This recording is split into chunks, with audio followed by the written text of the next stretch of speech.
بسم الله الرحمن الرحيم. الحمد لله حمدا كثيرا طيبا، والصلاة والسلام على سيد الأنبياء والمرسلين وعلى آله وصحبه أجمعين، أما بعد. حضرات اساتذہ کرام اور عزیز طلبہ،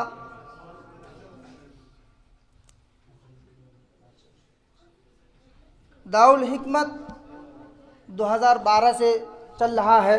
الحمدللہ میں اس کے ابتدا سے اب تک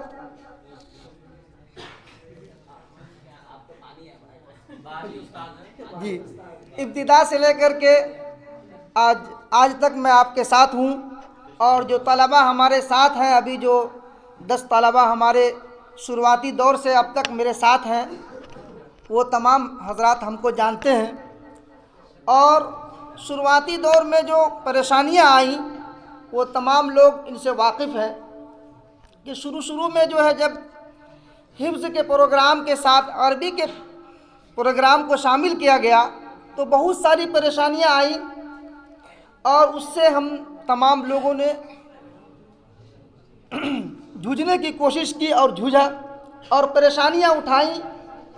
لیکن جو طلبہ ہمارے رہ گئے، ہمارے ساتھ میں رہے، اور وہ اب تک ہمارے ساتھ رہے، ان کی خوش نصیبی نہیں بلکہ میری خوش نصیبی ہے کہ انہوں نے میرا ساتھ دیا. وجہ یہ ہے اگر وہ بھی چلے جاتے تھے یہ نظام بالکل درہم برہم ہو جاتا. شروعاتی دور میں ہمارے ساتھ بہت زیادہ طلبہ تھے، اور وہ دھیرے دھیرے جو پریشانیاں آئیں، اور یہ لوگ واقف ہیں کہ کیا کیا سامنا کرنا پڑا ان لوگوں کو. کہ جب شروع میں بچے حفظ پڑھنے کے لیے آتے تھے، اور یہاں آنے کے بعد جب یہ بچے یہاں پر 2000 الفاظ سیکھ لیتے تھے، السلام علیکم کیف الحال، اب اس طریقے کے الفاظ وہ سیکھ لیتے تھے. جب اپنے ساتھیوں میں تکرار کی غرض سے، بولنے کی غرض سے زبان کو اپنی زبان پر لانے کی کوشش کر رہے تھے، یعنی کہ قرآنی زبان کو اپنی زبان پر لانا چاہ رہے تھے، تو اس ٹائم میں لوگوں نے کیا کیا طعنے دیے، ان تمام چیزوں سے یہ لوگ واقف ہیں. بہت پریشانیاں آئیں.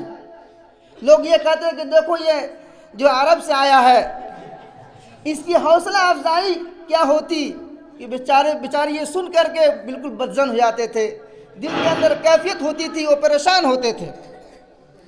لیکن ان تمام پریشانیوں کو ان لوگوں نے برداشت کیا اور ان لوگوں نے ہمارا ساتھ دیا. الحمدللہ آج یہ لوگ فارغ ہو گئے ہیں اور ہم سے جدا ہو رہے ہیں. ہمیں بھی تکلیف ہو رہی ہے، لیکن اللہ تبارک و تعالیٰ انہیں ہر میدان میں، ہر جگہ جہاں پر بھی رہے، اللہ تعالیٰ انہیں کامیاب کرے اور ہمیشہ آباد رہے.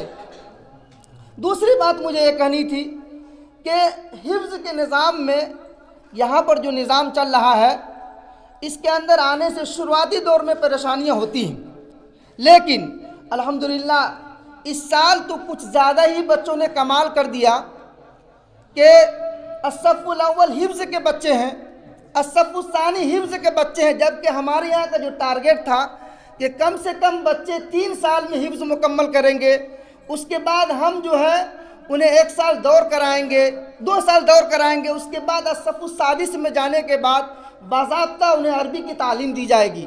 لیکن ہم اب یہ سوچنے پہ مجبور ہو گئے ہیں ہم تمام لوگ کہ ہمارے بچے 1 سال میں حفظ مکمل کر لے رہے ہیں، ہمارے بچے 2 سال میں حفظ مکمل کر لے رہے ہیں. اب میں اسے 2 سال دور کرانے کے بعد اسے کس نظام میں رکھوں گا؟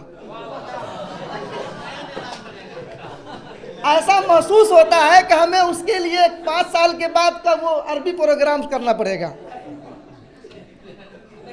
یہ بہت بڑی چیز ہے کہ ہمارے بچے عربی کے ساتھ ساتھ، عربی زبان سیکھنے کے ساتھ ساتھ حفظ کو 1 سال میں مکمل کر لیا، 2 سال میں مکمل کر لیا. یہ بہت بڑی چیز ہے. ہمیں بہت خوشی ہے کہ ہمارے بچے کمال کر رہے ہیں. اس لیے اس پروگرام کو شروعاتی دور میں ہر چیز کے اندر پریشانیاں ہوتی ہیں.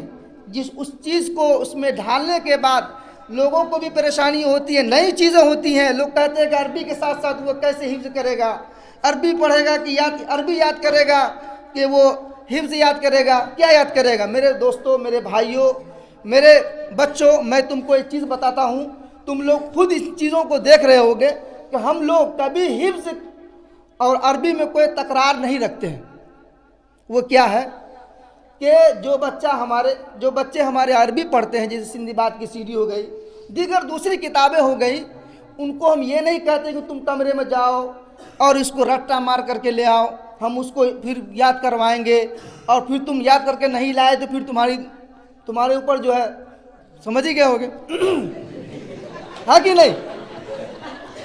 ये चीज़ें हम नहीं करते हैं। मैं थोड़ा सा हंसाने के लिए चीज़ें बोल देता हूँ, लोग मुझे जानते हैं। तो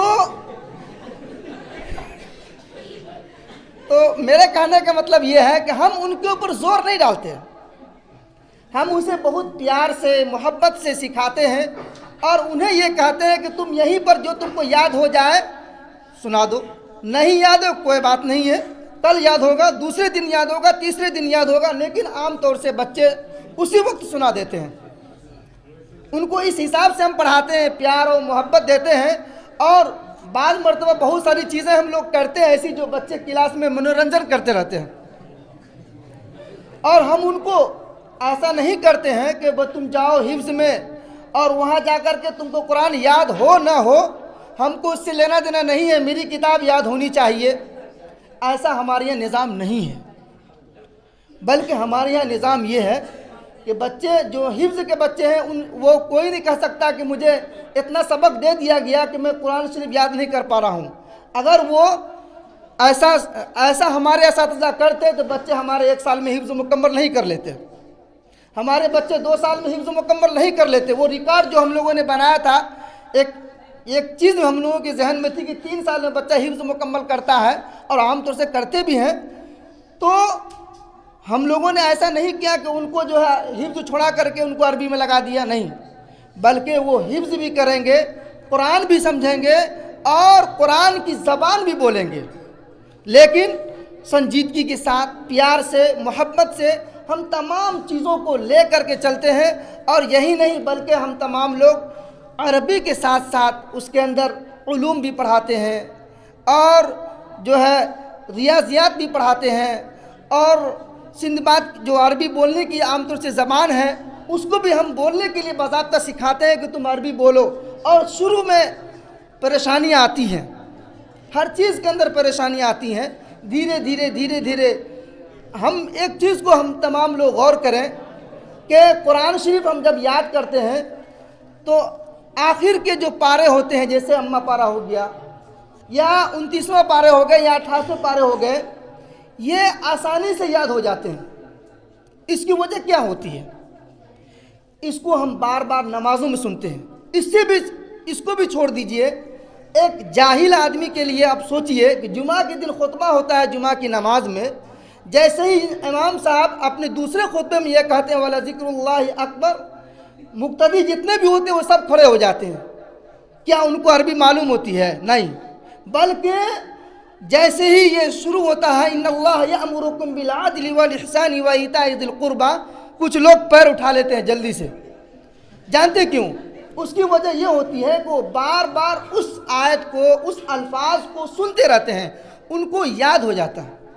ठीक इसी तरीके से हम तमाम लोग जब बच्चों को अरबी सिखाते हैं, अरबी बोलने पर आमादा करते हैं, तो वो रोज़ उनके पास एक सीडी चलाते हैं और उनके पास अरबी बोलने वाले का आता अस्सलामु अलैकुम कैफ़ल हाल अना फला, जो भी चीज़ें हैं वो बोलता है। उसको बोलने के बाद बच्चे बार बार जब सुनते हैं तो उसके जहन के अंदर एक चीज़ बैठ जाती है और वो अरबी बोलने पर आमादा हो जाता है। उसके अंदर एक ताकत व कुव्वत, इस्तिताअत पैदा हो जाती है, वो अरबी बोलने लगता है। जैसे वो एक जाहिल आदमी एक आयत को सुनने के बाद वो खड़ा होने लगता है, क्योंकि उसके जहन के अंदर वो चीज़ें रच बस जाती हैं। ठीक इसी तरीके से जब हम लोग अम्मा पारा या क्या कहते हैं 29वां पारा हिफ्ज़ करते हैं तो उसको याद करने में परेशानियां नहीं होती। آسانی سے یاد ہو جاتا ہے۔ وجہ یہ ہوتی ہے کہ امام صاحب عام طور سے وہ صورتوں کو لگاتے رہتے ہیں نماز کے اندر، اور نماز جب ہم لوگ پڑھتے ہیں تو بارہا وہ آیت وہ صورت ہم لوگ سنتے رہتے ہیں، اس کی وجہ سے وہ چیزیں ذہن کے اندر رچ بس جاتی ہیں۔ تو اسی طریقے سے ہم لوگ بچوں کو روزانہ جب وہ عربی کا الفاظ سناتے ہیں تو وہ بچوں کے دماغ کے اندر بس جاتا ہے اور وہ عربی بولنے لگتا ہے۔ اس کے علاوہ ہمارے یہاں جو بچے ہیں ان کو کوئی پریشانی کوئی دقت نہیں ہوتی ہے، اور نتائج کی جہاں تک بات ہے تو آپ لوگوں کے سامنے نتائج موجود ہیں۔ ابتدا کی بھی نتائج ہیں کہ جو بچے ہمارے حفظ مکمل کیے یہ پہلا مرحلہ ہے، اور انتہائی مرحلہ بھی ہم تمام لوگوں کے سامنے موجود ہے جنہوں نے 10 سالہ سفر ہمارے ساتھ کیا، اور وہ اب آخر میں جو ہے ہمارا ساتھ چھوڑ رہے ہیں۔ اللہ تبارک و تعالی انہیں نیک خواہشات کے ساتھ اور نیک تمناؤں کے ساتھ رہنے کی توفیق مرحمت فرمائے۔ وما توفیق الا باللہ۔